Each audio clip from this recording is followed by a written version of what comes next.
아, 뭐 활발하게 대화를 하신 거 보니까 오늘부터 공부를 열심히 하자 뭐 그런 얘기인가요? 설마는 이따 점심을 뭘 먹어야지 잘 먹었다고 소문이나 이런 거 아니겠죠? 어? 항상 학원마다 마지막 쉬는 시간이 제일 활발해요. 점심 메뉴 정하느라고 정신이 없어요. 자, 우리가 금융론을 정리하시는데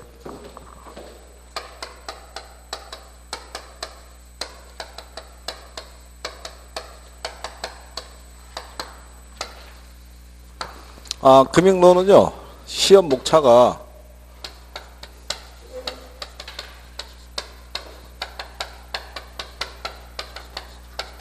그게 딱 한 줄이에요. 이렇게. 이렇게 한 줄일 때, 이 금융 자체를 보게 되면, 투자자가 투자하기에 필요한 자금을 우리가 조달할 때, 자기 돈도 있지만, 부족하면은 돈을 만들어야 되잖아요. 그죠? 그러면 투자를 유치할 수도 있죠. 그렇죠? 그러니까 지분의 형식을 빌린다는 게 결국 투자를 유치한다는 거예요. 그죠?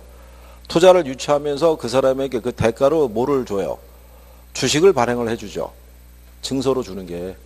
그러니까 대표적인 게 기업에서 주식을 발행해서 자금을 조달하는 걸 지분금융의 형태라고 얘기를 해요. 근데 그렇지 않을 경우에 그것도 부족하게 되면 돈을 차입할 수도 있어요, 없어요? 차입할 수도 있죠. 기업의 경우는 대부분 회사채를 발행하는 케이스가 거기에 해당이 돼요. 근데 부동산은 대부분 부동산을 담보로 대출받을 수도 있어요, 없어요? 대출받을 수도 있죠. 그래서 이 금융에 보게 되면 지분금융이 있고 부채금융이 있어요. 근데 부동산 이 부채금융에서 종류가 여러 가지인데 가장 대표적인 게 저당대부라고 그래요. 부동산을 담보로 해서 돈을 대출받는 것 있죠. 근데 돈을 빌리면 갚아야 되잖아요. 그죠? 상환 방식 있죠. 네, 그거를 여러분들에게 출제를 해줘요. 그러니까 상환을 할 때 원금 균등분할 상환할 수도 있고 원리금 균등분할 상환할 수도 있죠.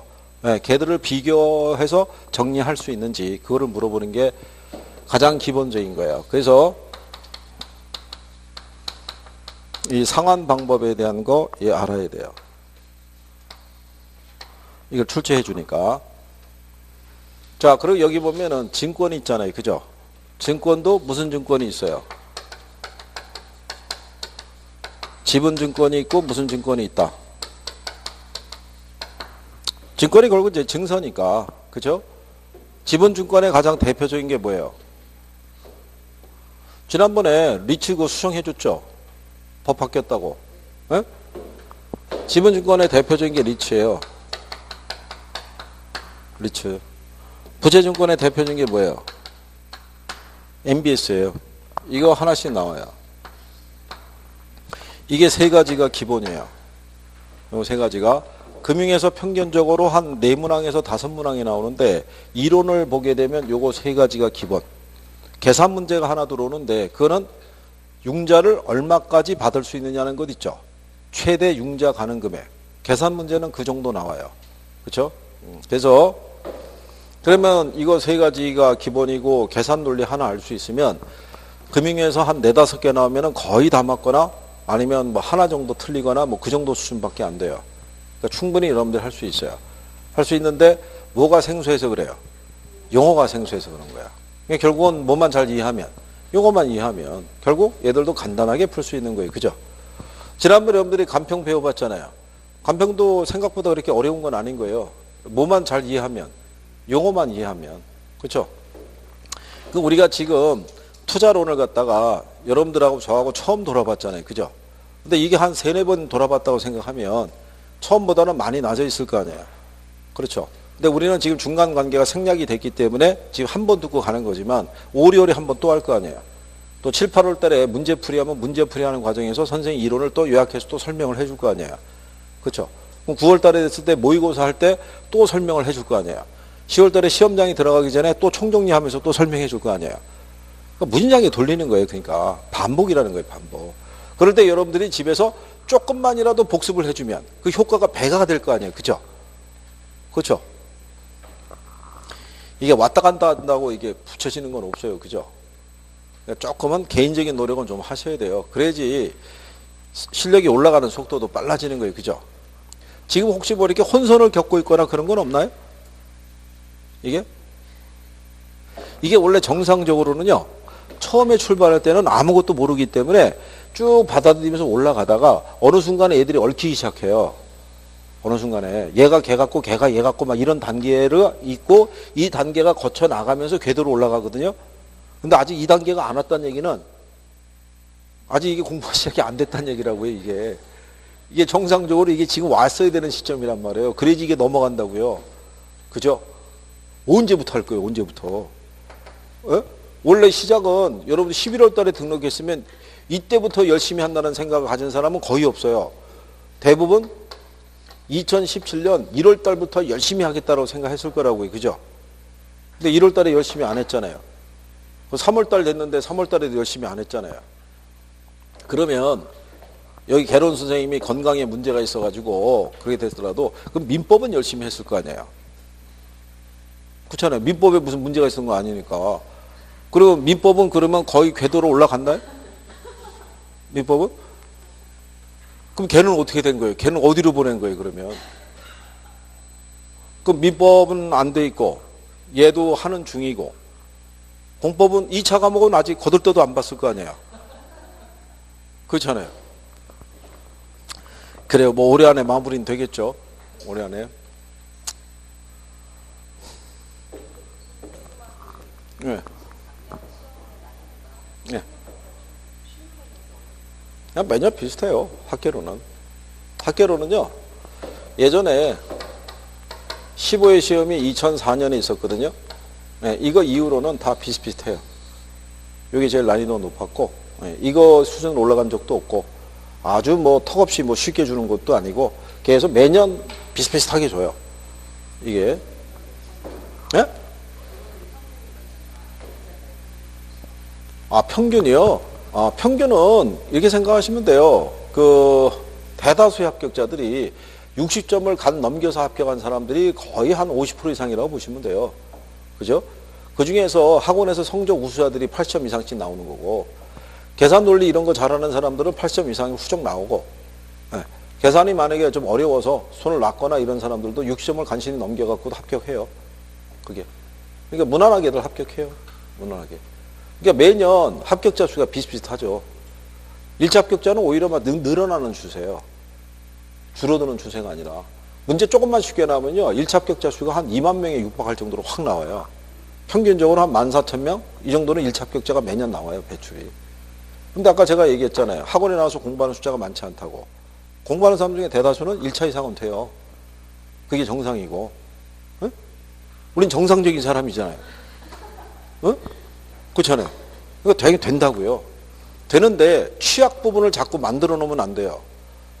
그러니까 경제하고 투자하고 금융하고 간평이 있죠. 그 네 가지를 대부분의 수학문생들이 싫어해요. 그거를 계속 방치한 상태로 두면 안 돼요. 그게 부담이 되니까. 걔들을 극복을 해놔야 돼요. 어느 정도는 정리가 돼야지 모의고사를 보면 하여간 무조건 6점 이상이 나오는 거예요. 그러니까 조금만 해주시면 돼요.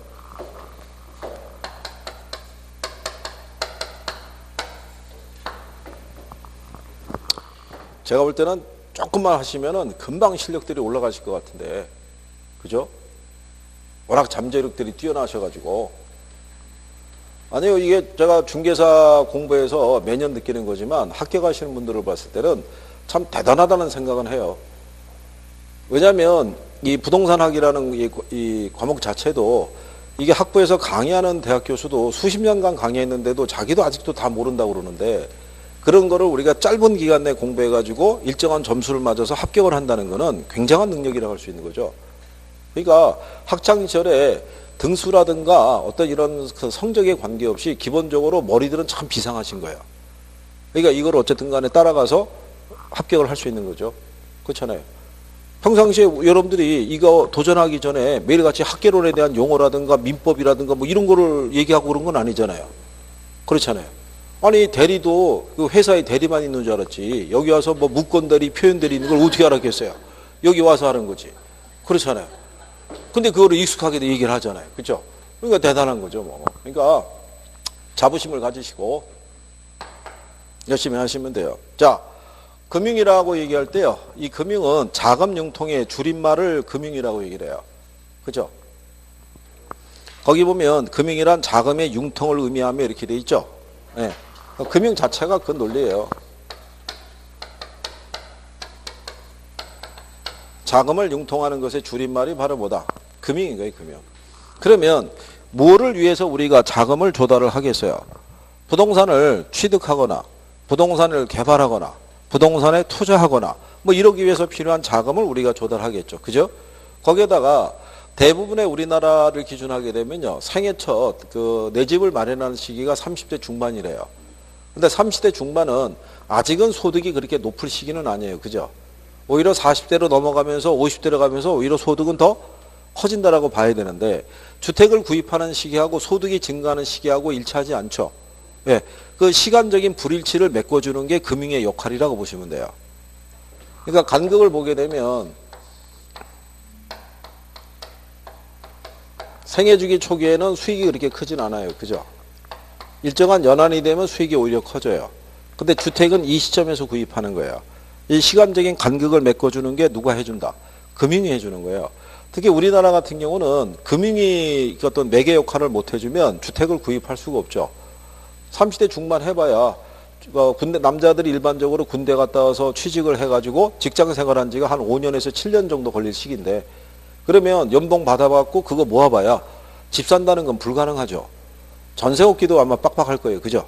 근데 집을 마련할 수 있다는 거는 무슨 지원을 받아서 가능해요? 그렇죠. 금융의 지원을 받아서 가능한 경우예요. 그렇죠? 그래서 부동산 금융의 기능이라고 되어 있어요. 기능이 역할이란 얘기인데 그냥 상식적으로 이렇게 생각해 보세요. 융자금이 5억이고요. 연리가 1%. 대출 기간이 30년. 이런 조건으로 융자해주면 여러분들이 융자 받아야 안 받아요? 받을 거 아니에요. 그러면 거기 첫 번째로 주택 거래가 활성화되죠. 그렇겠죠. 그리고 자가주택의 공급이 확대되겠죠. 주택 사는 사람이 많으니까 공급도 당연히 늘어날 거 아니에요. 그죠? 근데 이 대출을 받으려고 그러면 청약에 가입을 해야 된대요. 청약에. 그러면 저축을 유도할 수 있잖아요. 그러면 정부 입장에서는 청약에 들어온 저축을 그 돈을 활용을 해서 또 주택 공급에 필요한 재원으로도 쓸 수 있다 없다. 재원을 쓸 수 있죠. 그래서 청약에 가입하는 것도 이자는 주잖아요. 이자는 주는데 요즘 계속 떨어져서 문제죠. 근데 어쨌든 간에 사람들은 청약에 가입하는 이유가 나중에 그래도 분양을 좀 싸게 받기 위해서 돈도 좀 대출 받아서 그런 목적이죠. 그럼 경기도 조절할 수 있어요, 없어요? 조절할 수 있죠. 이거를 확대시켜주면 부동산 경기가 살아나겠죠. 얘를 축소시키면 경기가 그만큼 위축이 될 수밖에 없죠. 거래가 위축이 되니까. 그러므로 들어서 이게 지원이 원활하게 이루어지면 주거의 안정도 꾀할 수 있겠죠. 그렇잖아요. 그래서 금융이라는 게 주택 소요를 유효 수요로 전환시켜주는 역할도 해요. 그러니까 주택 소요라는 게 주택에 관한 본원적인 욕구를 표현한다고 그랬죠. 근데 이건 욕구만 있지 뭐가 없어요. 구매력이 없잖아요. 근데 금융의 지원을 받으면 유효 수요로 넘어갈 수가 있죠. 그렇죠? 네, 그래서 그런 역할로. 자, 금융의 우리가 종류를 보게 되면요. 소비자 금융이 있고 무슨 금융이 있어요? 이거를 소비자 금융을 수요 금융이라고도 얘기를 해요. 수요자 금융. 그리고 이거를 공급자 금융이라고 얘기를 하는데요. 그래서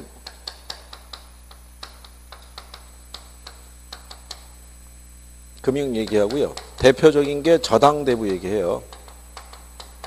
공급자 금융을 우리가 이것을 건축대부. 근데 일반적인 저당대부는요. 부동산을 담보로 자금을 융통하기 때문에 대출 기간이 좀 길어요. 그리고 이자도 좀 싼 게 일반적이고 공급자 금융은 상대적으로 기간이 좀 짧아요. 그리고 이자율도 상대적으로 좀 비싼 게 대부분이고 여기는 대출 받을 때 한 번에 지급을 해줘요. 일시불로. 근데 얘네는 분할해서 지급한다고 생각하시면 돼요. 공정별로. 왜 공정별로 분할해서 지급하냐면 땅을 담보로 돈을 대출해 주더라도요. 이게 개발 비용이 나중에 토지 가격을 상회하는 경우가 많아요. 그래서 한 번에 빌려줬다가 이게 부도가 나게 되면은 채권 회수가 어려워질 때가 있어요. 그래서 공정별로 돈을 대출해 주는 것이 일반적이다. 뭐 이렇게 인식을 하시면 돼요. 자, 뒤에 가면 지분금융하고 무슨 금융이 있어요? 네, 부채금융이 있어요.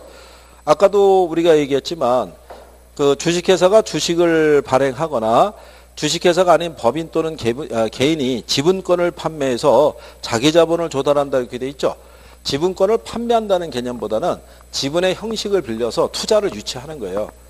돈이 필요하잖아요. 돈이 필요하면 야 나한테 한번 투자 좀 해볼래? 라고 유도하면서 대신에 내가 가지고 있는 권리 있죠. 권리에 대한 일부를 갖다 그 사람에게 넘겨주는 형식을 취하는 거죠. 그러니까 뭐를 넘겨주냐면 주식 같은 것을 넘겨주는 케이스를 통해서 자금을 조달하는 것을 무슨 금융이라 한다? 지분금융이라고 얘기를 해요. 그리고 자금을 필요로 한 자가 저당을 설정하거나 사채를 발행해서 타인 자본을 조달하는 경우 있죠. 이건 돈을 빌리는 거 아니잖아요. 그러니까 투자를 들어가는 개념하고 돈을 빌려주는 개념하고는 틀리죠. 투자를 들어가서 만약에 그 기업이나 그 개인이 잘못되면 같이 망하는 거죠. 그렇잖아요. 근데 돈을 빌려줄 때는 우리가 채권에 명시된 대로 무슨 수익을 거두기 위해서 이자 수익을 거두기 위해서 이제 돈을 빌려주는 케이스라고 보시면 되죠. 그래서 지분금융이 있고 부채금융이 있다 그랬을 때 그래서 지분금융은 경영에 참여할 수 있어요 없어요?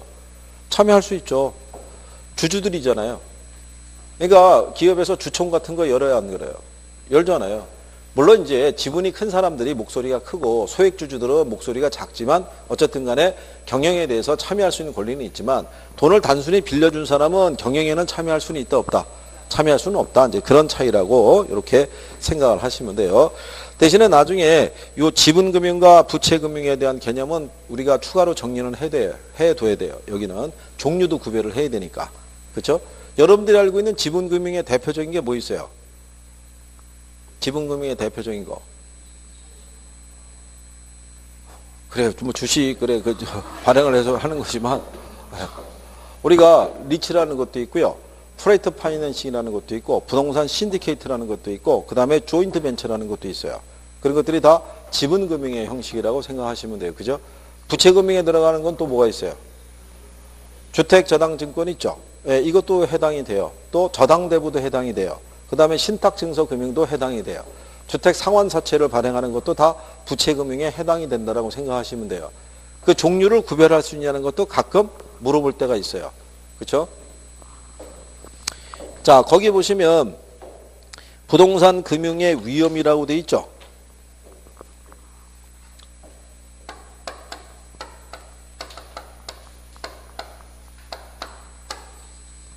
뒤에 이제 그 변동금리 대출하고요. 고정금리 대출을 할 때 비교를 할 수도 있는데 그냥 앞에 나와 있으니까 자, 제일 먼저 나오는 게 무슨 위험이냐면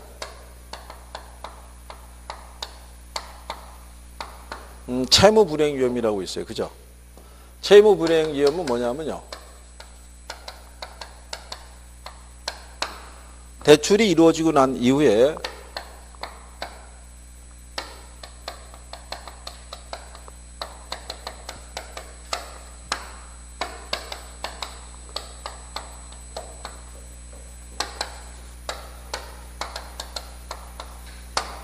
차입자의 소득이 감소하거나 아니면 부동산의 가치가 대출 잔액에 못 미칠 때 있죠. 예, 그때 발생하는 것을 무슨 위험이라 한다? 채무 불이행 위험이라고 얘기를 해요. 그래서 이걸 적용하고요. 이걸 적용해요. 이걸 제한을 두는 거죠. 무조건 빌려주진 않죠. 그러니까 아까도 얘기했지만 연소득 기준 했을 때 40%면 40%, 50%면 50%까지 상환 능력의 정도에 따라서 돈을 빌려준다는 거예요. 앞으로는 소득이 없으면 돈 빌리기 힘들어요. 그죠? 은행에서. 근데 그것도 계속 지속될 거라고 보진 않죠. 어느 순간에 또 부동산에 대한 규제를 풀어줄 때가 있어요, 없어요? 있으면 그게 또 완화가 되는 거죠. 그 다음에 얘는 부동산을 담보로 대출해 줄 때 100%는 대출 안 해주죠. 그렇잖아요. 통상 뭐 한 70%, 60%, 이 정도만 해주는 경우죠. 그죠? 가장 많이 해줬을 때가 90%까지 해줬던 데도 있었어요. IMF 터진 직후 있죠. 2001년도인가 그때 초반에는 대부 비율이 90%였었어요. 그래서 사람들이 1억짜리 집성도 살려고 그러면 자기 돈 1,000만 원을 미서 샀었어요. 그러고 난 다음에 IMF 터진데 2, 3년 지난 다음에 부동산 가격이 다 뛴 거예요. 그래서 그때 돈 또 버는 사람들이 많이 있어요. 그래서 그때 집 사가지고. 근데 또 잘못 들어가서 또 손해본 사람도 있죠. 그것도 사람 운명인 거예요. IMF 직전에 그 지렛대 효과를 보겠다고 해서 집 한 5채를 갖다가 전세를 끼고 산 사람도 있어요. 그런데 IMF가 터져서 그걸 다 팔았어요. 왜냐하면 전세금을 빼줄 여력이 안 되니까. 근데 그걸 다 팔고 난 다음에 그럼 시세보다 헐값에 막 팔았을 거 아니에요. 근데 IMF 다 지나고 난 다음에 2, 3년 뒤에 걔네들이 다시 어떻게 되겠어요? 훅 올라간 거죠. 그러니까 그런 사람도 있고 또 시중에 나와 있는 경매 물건을 잘 선택해서 그렇죠? 3억짜리를 갖다가 7억에 낙찰받아가지고 그게 다시 원래 대비 한 30억까지 올라갔을걸요? 차익을 많이 남긴 사람도 있고. 그러니까 그게 그 흐름을 잘 읽는 사람하고 그렇잖아요. 예. 그렇지 못한 사람하고의 차이라고 생각하시면 돼요. 그러니까 자기가 시장 분석을 잘해서 투자를 들어가면 지금이 조금 어렵지만 요게 다시 가격이 상승할 수도 있다라는 어떤 그런 판단을 하게 되면 힘들더라도 그걸 버텨야 되는데 못 버틴기고 그냥 팔아버리고 난 다음에 나중에 후회해봐야 소용이 없죠. 그렇잖아요. 그러니까 그래서 어쨌든 간에 투자한다는 게 그래서 결코 쉬운 건 아니에요. 투자한다는 게. 그러니까 투자를 진짜 내가 해보려고 그러면 경험도 많이 쌓아야 되고 많이 보러도 다녀야 되고 그래야 되는 거죠. 그냥 가만히 그냥 집에만 있다고 그래서 좋은 물건이 나에게 오는 건 없죠. 가는 거다 집으로 전화 오는 것도 있죠. 땅 좋은 거 있다고 아주 죽인다고. 그러면 본인이 죽으면 되지. 왜 그걸 다른 사람에게 그걸 죽으라고 얘기하는 거예요. 그죠? 그러니까 그런 건 그냥 그릴이라고 끌어버리는 게 제일 좋은 거예요. 그죠? 그래서 이런 위험이 주어져 있어요. 그 다음에 두 번째가 조기 상환 위험이라고 있어요. 그죠? 자, 조기 상환 위험은요, 특히 고정금리로 우리가 대출이 실행이 됐을 때 있죠. 예, 그때 보면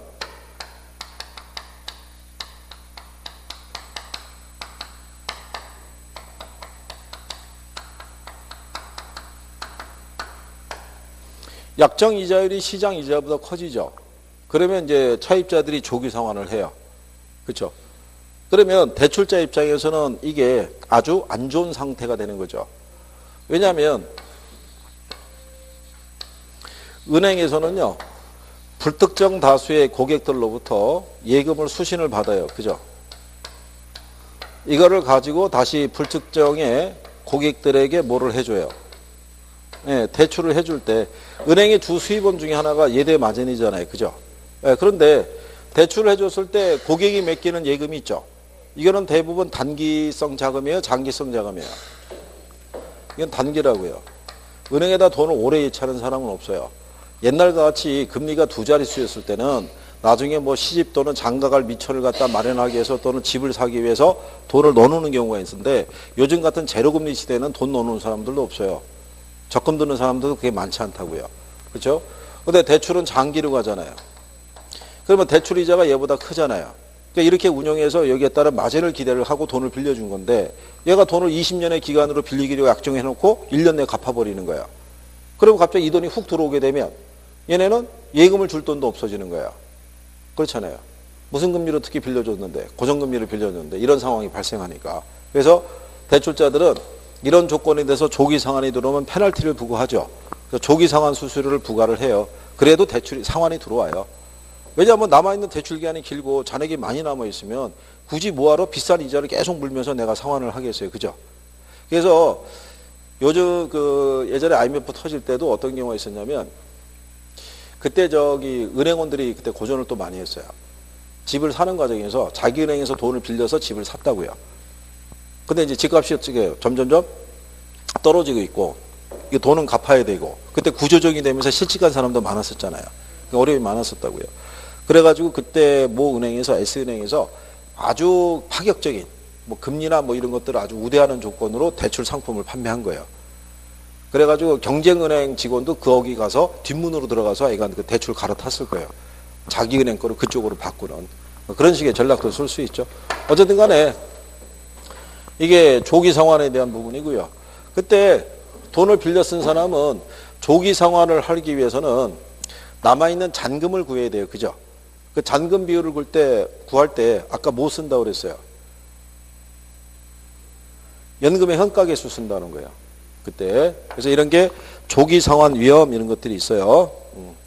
그 다음에 거기 나오는데 이제 이자율 위험 같은 경우도 있어요. 그죠?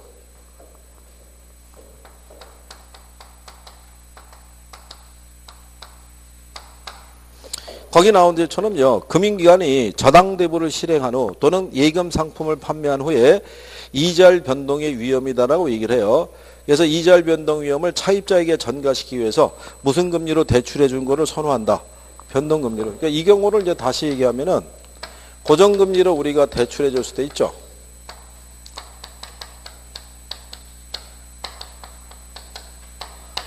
얘가 얘보다 커요.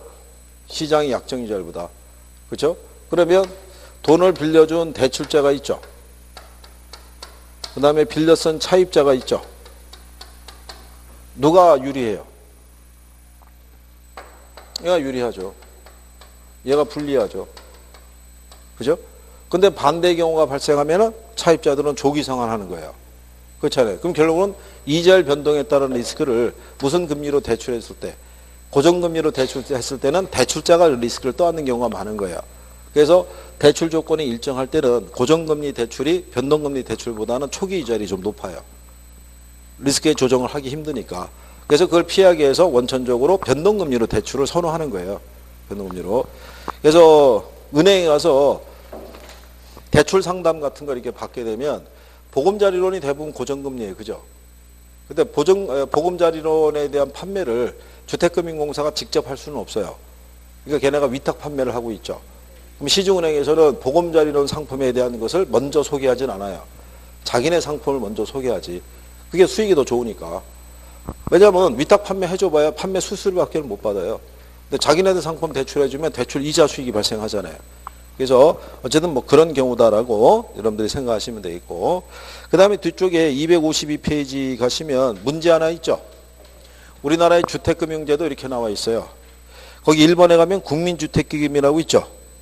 예, 이거는 주택도시기금으로 바꾸시면 되고, 지난번에 바뀌었다고 얘기했죠. 이걸로 바뀐 거예요.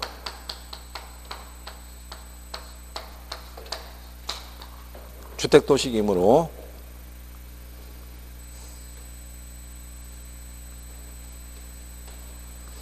그래서 거기 보면 3번에 주택도시보증공사라고 돼 있죠. 예, 걔네가 설립이 된 거예요. 이걸 관장하기 위해서. 옛날에는 시중은행에다가 위탁을 줬었죠. 예, 얘네가 설립이 돼서 얘네가 현재 총괄하고 있는 거예요. 얘네한테 필요하면은 국장의 허가를 받아서 시중은행에다가 다시 재위탁을 줄 수도 있어요. 나중에 이제 우리가 구별하면 되고요. 자, 그 다음에 이제 그 253페이지 가면 저당 상환 방법이라고 있죠. 예, 거기 이제 별표해야 되죠. 별표 3개. 잘 나오는 애들이니까. 그러니까 여기서부터 우리가 또 다음 주부터 해야 돼요. 또 1시 반 돼가지고 오후에 또 수업 있죠. 예.